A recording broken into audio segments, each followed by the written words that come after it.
तोहरे बिना दिल न लागे हो सजना।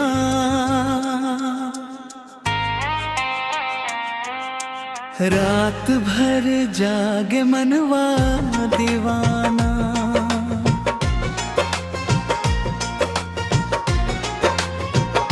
तोहरे बिना दिल न लागे के ओ सजना।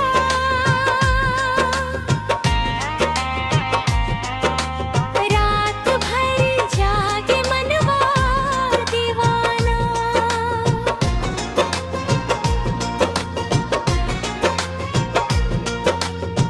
गब से गइलो तू छोड़ के हमके, सुनना पड़ल बाड़ू अंगना। चांदनी रातों लागे अखाड़ा, टूट गइल दिल के सपना। काहे भुलैला प्यार हमार, काहे कैला दिल के बंटवारा। तू रह जा से प्यारा हमार, अब बन गइलू दर्द सहारा। तोहरे बिना दिल न लागे हो सजना। रात भर जागे मनवा दीवाना।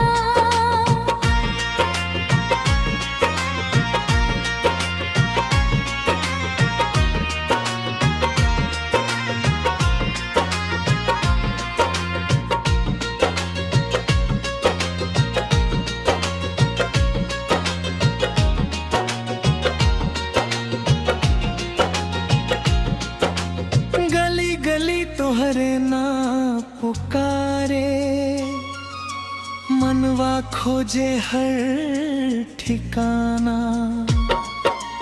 हवा चले त लागे ऐसन, तू भेज ले बाड़ू पैगाना। मोबाइलवा में फोटो तोहार, देख देख रोवे नयनवा। दिलवा कहे तू लौट आजा, सूख गइल प्रेम के बनवा। तोहरे बिना दिल न लागे हो सजना। रात भर जागे मनवा दीवाना।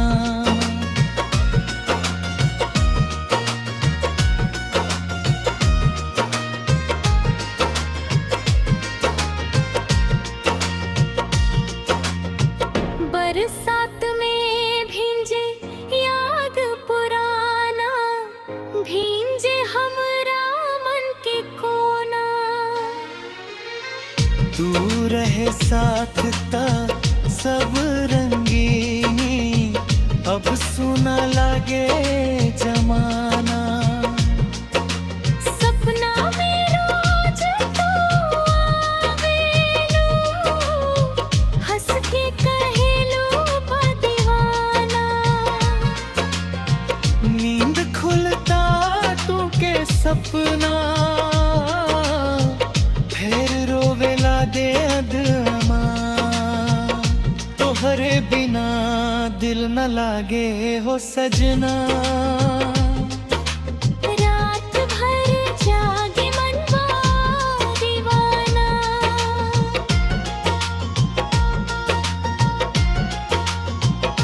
तोहर याद में भींजे अखियाँ,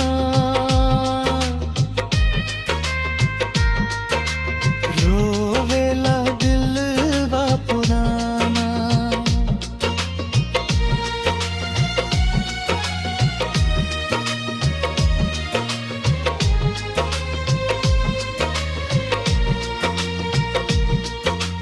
एक दिन आईबू लौट के सजनी, एह दिल के बा भरोसा। तब तक रखब प्यार संभाल के, जैसे मंदिर में परोसा।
के